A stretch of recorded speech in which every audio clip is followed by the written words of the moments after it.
Good day, BSC 1A. I'm Christian Paul G. Sales, and our lesson for today are about the two of the most important theories in psychology, which is the Freud's psychoanalytic theory and Erikson's psychosocial development. These theories help us understand how we grow emotionally, mentally, and socially. Sa lesson na ito, malalaman natin ang mga stages na pinagdadaan natin and kung paano maapektuhan ng ating karanasan ang ating pagkatao. But before we proceed with our lesson proper, here is our lesson objectives. At the end of the lesson, students should be able to 1. Explains Freud's and Erikson views about the child and adolescent's development, and 2. Draw implication of Freud's and Erikson theory to education. So, psychoanalytic theory was formulated by Sigmund Freud, an Austrian neurologist. He was the first to identify development by stages. He considered the first 5 of the child's life to be the most important because he believed that an individual's basic character has been formed by this age. Ayon kay Freud, ang ating pagkatao ay hinuhubog sa pamamagitan ng 5 yugto ng psychosexual development. Bawat stage ay may focus na tinatawag niyang erogenous zone o isang bahagi ng katawan na nagbibigay kasiyahan sa atin. Pero kung hindi natin maayos na malampasan ang bawat stage, maaaring magdulot ito ng fixation o problema sa ating ugali bilang matanda. So, sino nga ba si Sigmund Freud? Sigmund Freud was born on May 6, 1856 in Moravian Town, Austria, and died on September 23, 1939 in United Kingdom. In 1881, he qualified as Doctor of Medicine at the University of Vienna, and in 1890, he established the psychoanalysis. So, we come now to the Freud's stages of psychosexual development. So, we come now to the first stage of the psychosexual development, which is the oral stage, which is the birth to 18 months. In the oral stage, the mouth is the center of pleasure. Babies explore the world through sucking, chewing, and eating. If this need is not properly satisfied, individuals may develop a oral fixation, which is the oral receptive and oral aggressive. When we say oral receptive, these have stronger tendency to smoke, drink, or overeat. And when we say naman na oral aggressive, the person have a stronger tendency to bite his or her nails, curse word, or even gossip. The next stage is the anal stage, which is the 18 months to 3 years old, where the focus shifts to bowel and bladder control. Toilet training plays a significant role here. Overly strict training may lead to anal retentive personality, which is an obsession with cleanliness and perfection and control. And it can lead to perfectionist personality. On the other hand, lenient training can lead to anal expulsive traits, resulting in messy and disorganized person. The third stage is the phallic stage, which is the 3 to 6 years old. In this stage, the child becomes aware of their genitals and experience the Oedipus and Electra complex. When we say Oedipus complex, boys see their father as a rival for her mother's affection. And when we say naman na Electra complex, girls may also have similar experience developing unconscious sexual attractions toward their father. And resolving this stage helps a child understand boundaries and develop their sense of identity. The next stage is the latency stage, which is the 6 years old to puberty. The children focus is acquisition of physical and academic skills. During the latency stage, the sexual focus is dormant. Children concentrate on developing academic, physical, and social skills. Boys often relate to more boys and girls to girls. The last stage is the genital stage, which is puberty and onwards. At the start of puberty, when sexual urges are once again awakened in the earlier stage, adolescents focus their sexual urges toward the opposite sex peers, with the pleasure centered on the genital. In the genital stage, successfully navigating this stage will leads to healthy romantic relationships and emotional balance. We come now to the Freud's personality components. Simon Freud also described personality as having three components: the id, the ego, and the superego. These interact constantly, influencing how we think and act. The first personality components are the id. Freud says that a child is born with the id. The id operates on the pleasure principle. It focuses on the immediate gratification or satisfaction of its need. So whatever feels good now is what it will pursue, no consideration for the reality, logically, or practicality of the situation. The id represents our primal instinct, seeking immediate gratification without considering consequences. For example, umiyak yung bata in the midnight. It demonstrates the id in actions. It doesn't care if it's midnight or inconvenient for her mother and father. The next one are the ego. As a baby turns into toddler and then into preschooler, he or she relates more with the environment. The ego slowly emerges. The ego operates using the reality principle. It is aware that others have also need to be met. As we grow, the ego develops to mediate between our desire and reality, teaching us delay gratification. For instance, waiting in line for food instead of pushing ahead is an action driven by the ego. The last one is the superego. Near the end of the preschool years or the end of the phallic stage, the superego develops. The superego embodies a person's moral aspect. This develops from what parents, teachers, and other persons who exert influence impart to be good or moral. Superego develops through lesson from parents and society. It acts as our moral compass, helping us distinguish right from wrong. An example is feeling guilty after lying, showing the superego's influence. A balanced interaction among these three components is key to a healthy personality. When one dominates, it can lead to behavioral issues. So we come now to the Freud's view of the human psyche or the human mind, the iceberg metaphor. The iceberg metaphor is a visual representation created by Sigmund Freud to explain the structure of the human mind. Imagine an iceberg floating in the ocean. Only a small portion of it is visible above the water, while the vast majority is hidden below the surface. Freud used this image to describe the three levels of mind: the conscious, preconscious, and unconscious. So we come now to the level of awareness. First, the conscious. Conscious mind include all memories that remain within an individual's awareness. Ang conscious mind ay ang maliit na bahagi ng iceberg na nasa ibabaw ng tubig. Ito ang iniisip at nararamdaman natin ngayon. Sa madaling salita, ito ang ating kasalukuyang kamalayan.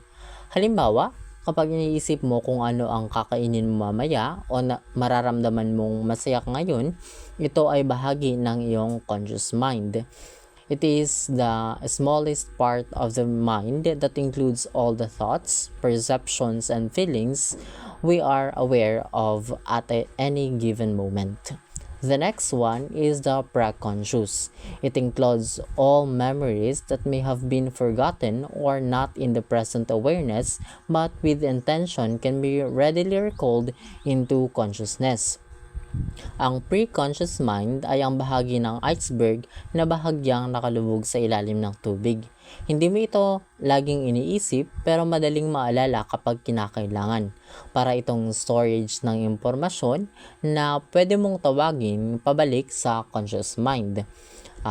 Halimbawa, kung tatanungin ka kung anong pangalan ng iyong guro noong elementary ka, hindi mo ito iniisip ngayon pero maaari mong maalala kapag pinilit mo. These parts hold memories and information that are not actively in your thoughts but can be easily accessed when needed. The next one is our unconscious mind. It includes all memories that one is unable to bring the conscious awareness. Ang unconscious mind ay ang pinakamalaking bahagi ng iceberg. Ito ang nakalubog sa pinakailalim ng tubig. Narito ang mga alaala, emosyon at takot na hindi natin direktang natatandaan o nararamdaman. Ngunit kahit hindi ito nasa isip natin, malaki ang epekto nito sa ating ugali at desisyon. Halimbawa, ang isang tao na may takot sa tubig pero hindi maalala kung bakit. Maaring trauma sa nakaraan na nakatago sa unconscious mind. The unconscious mind is vast and powerful. It contains repressed memories, instincts, and desires that influence behavior in ways we often don't realize. The iceberg metaphor reminds us that much of what drives our actions, feelings, and thoughts lies beneath the surface. By becoming more aware of our pre-conscious and unconscious mind, we can better understand ourselves and make healthier decisions. So, we come now to Erikson's psychosocial theory of development. So, what is psychosocial development? Erikson's theory of psychosocial development is one of the best-known theories of personality in psychology. Much like Sigmund Freud, Erikson believed that personality develops in a series of stages. Erikson expanded on Freud's theory by emphasizing the importance of social interaction and cultural influence in shaping human development. His theory consists of 8 stages of psychosocial development, each characterized by a specific crisis or challenges that a person must resolve to develop a positive psychological trait called a virtue.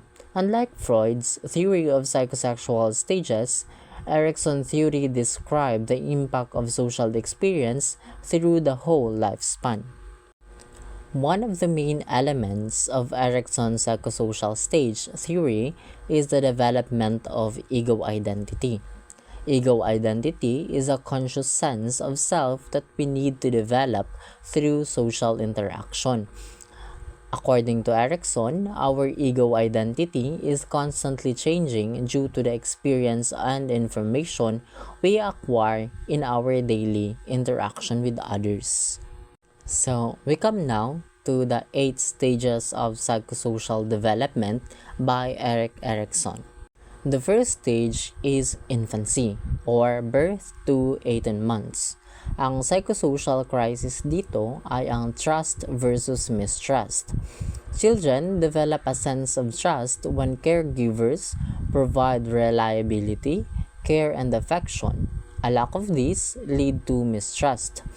Ang pangunahing tanong sa stage nito ay, maaasahan ko ba ang mundo?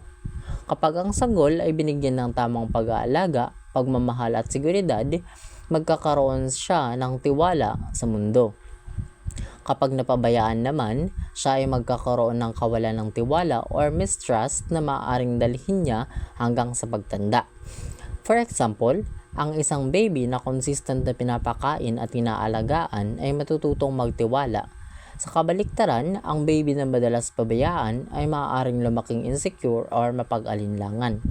Ang maladaptation or malignancy naman dito are parents who are overly protected of the child, who are there the minute the first cry comes out, will lead the child into maladaptive tendency called sensory maladjustment. Kapag sinabi nating sensory maladjustment, ito yung mga overly trusting people or even gullible. This person cannot believe anyone would mean to harm him or her. And also, ang malignant tendency dito ay child whose balance is tipped way over the mistrust side, they will develop the malignant tendency called withdrawal. Kapag sinabi nating withdrawal, it is characterized by depression, paranoia, and possibly psychosis. Ito yung mga tao na hindi nagtitiwala. And ang virtue, dito kapag proper balance yung dalawa, is ang virtue ng hope or pag-asa. The next stage is early childhood or 2 to 3 years old. Ang psychosocial crisis dito ay autonomy versus shame and doubt. Children develop a sense of personal control over physical skills and sense of independence.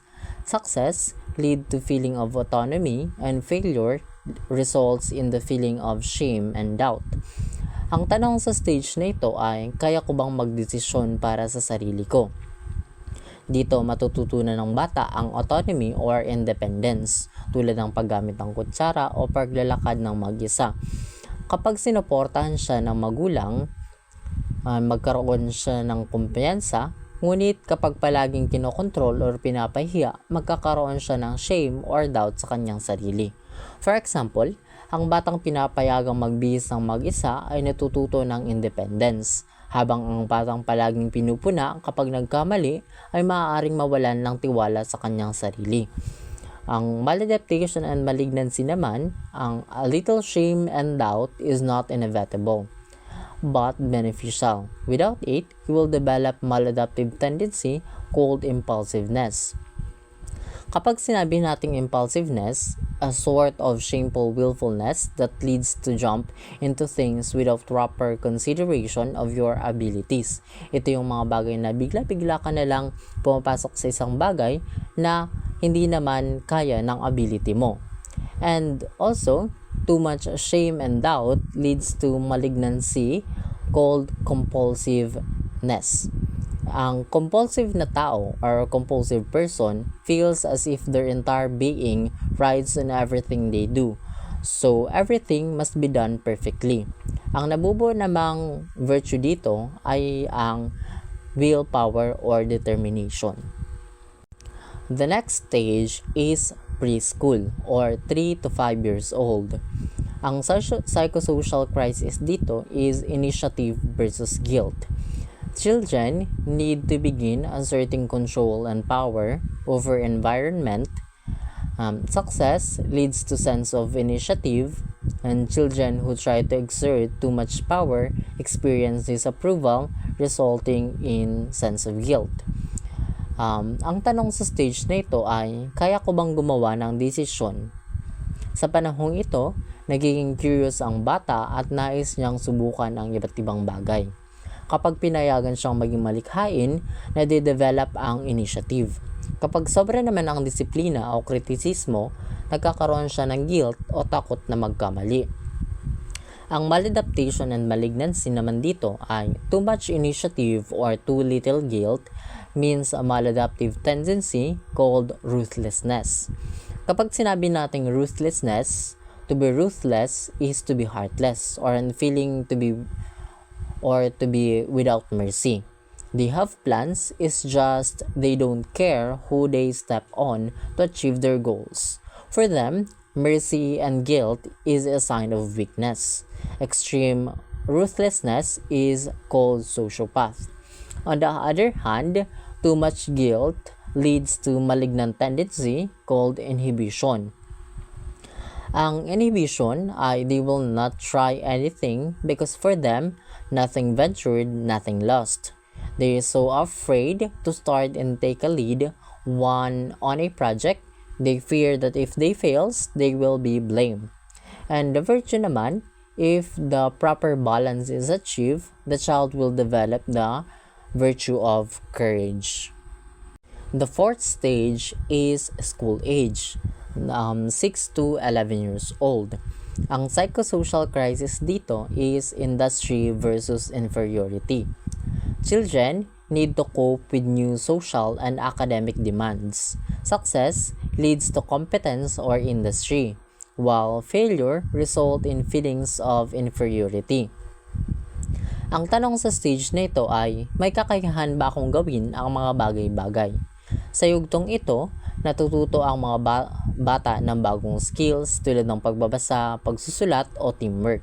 Kapag pinuri ang kanilang effort, nade-develop ang industry or kasipagan, kapag madalas silang kinukumpara or pinupuna, nakakaramdam sila ng inferiority or kawalan ng kakayahan. For example, ang batang pinupuri sa kanyang drawing ay natututo ng kumpiyansa. Ang batang pinagsasabihan ng hindi mo kaya iyan ay maaaring mawalan ng self-esteem. Ang maladaptation or malignancy naman dito, too much industry leads to maladaptive tendency called narrow virtuosity. Kapag sinabi nating narrow virtuosity, we see these children who aren't allowed to be children. They are the ones that parents or teachers push into one area of competence or yung mga masyadong pressure. We all admire their industry, but if we look a little closer, it's all that stand in the way of an empty life. And ang malignant tendency naman dito is called inertia.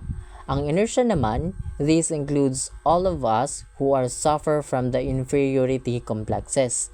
Is at first we don't succeed, don't ever try that again. We become inert. Ang nabubuo namang virtue dito is ang competence or kakayahan. The fifth stage is adolescence or 12 to 18 years old. Ang psychosocial crisis dito is identity versus role confusion.